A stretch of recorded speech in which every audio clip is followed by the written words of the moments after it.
கும்பகோணத்தில் யாதவ ஸ்ரீ சர்க்குணமாரியம்மன், யாதவ ஸ்ரீ சந்தன மாகாளியம்மன் ஆலயத்தில் மகா கும்பாபிஷேகம் சிறப்பாக நடைபெற்றது. இதில் ஏராளமான பக்தர்கள் கலந்து கொண்டு சுவாமி தரிசனம் செய்தனர். கும்பகோணத்தில் குமரன் திரு அரசலாற்றங்கரையில் எழுந்தருளியிருக்கும் யாதவ ஸ்ரீ சர்க்குணமாரியம்மன், யாதவ ஸ்ரீ சந்தன மாகாளியம்மன் ஆலயத்தின் கும்பாபிஷேக திருப்பணிகள் பல மாதங்களாக நடைபெற்று வந்த நிலையில் திருப்பணிகள் நிறைவு பெற்றதை தொடர்ந்து மகா கும்பாபிஷேகம் பல ஆண்டுகளுக்கு பிறகு நடைபெற்றது. இதனையொட்டி கடந்த 6ஆம் தேதி வெள்ளிக்கிழமை முதல் கால யாக பூஜை, கணபதி ஹோமம், நவக்கிரக ஹோமம், லட்சுமி ஹோமம், வாஸ்து சாந்தி யாகசாலை பூஜைகள் தொடங்கின.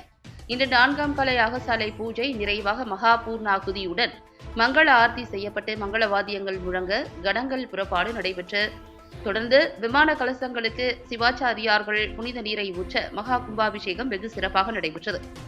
இதில் ஏராளமானோர் கலந்து கொண்டு சுவாமி தரிசனம் செய்தனர். நிகழ்ச்சி ஏற்பாடுகளை ஆலய நிர்வாகிகள், பொறுப்பாளர்கள் மற்றும் இளைஞர்கள் சிறப்பாக செய்திருந்தனர்.